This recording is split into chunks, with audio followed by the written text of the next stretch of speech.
Maratona festive në Tiranë ka ngritur siparin që prej datës 25 dhjetor për të vijuar deri në ndërimin e viteve. Në sheshin Skënderbej, veç panajireve me produkte artizanale dhe organizimeve të tjera, do të mbahen edhe koncerte.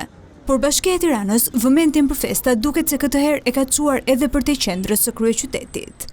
Gjatë paradites, që është kryesisht e fokusuar tek pjesa e fëmijëve, në sheshin kryesor ka lojra. Gjithashtu ka edhe mini festa të vogla që sigurisht në fokus janë fëmijët e kryeqytetit. Ndërkohë për moshat e treta gjithashtu është gjithë pjesa e parkut Europa, por edhe sheshi Skënderbej i cili vazhdon me organizime jo vetëm në sheshin Skënderbej, por edhe në pazarin e ri ku janë festimet disi më tradicionale.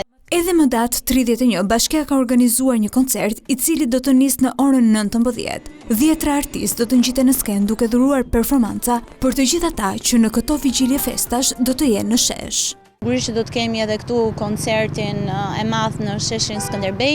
Emrat kryesor janë Alban Skënderaj, Fifi dhe Ardit Çuni. Festimet do të fillojnë herët dhe do të vazhdojnë deri në ndrimin e viteve, por edhe pas në orën 12 të natës do të kulmojë spektakli i Fishek Zjarreve, ku Bashkia tashmë e ka një traditë, por edhe një konkurrencë me veten e vet që çdo vit të sjellë një spektakël sa më të madh edhe më të bukur që të konkurroj edhe kryeqytetet e tjera të Ballkanit. Theks të veçantë, autoritetet vënë edhe tek siguria dhe mbarvajtja e aktiviteteve, në bashkëpunim me policinë bashkiake dhe strukturat përkatëse për të garantuar një ambient të qetë dhe të sigurt për qytetarët.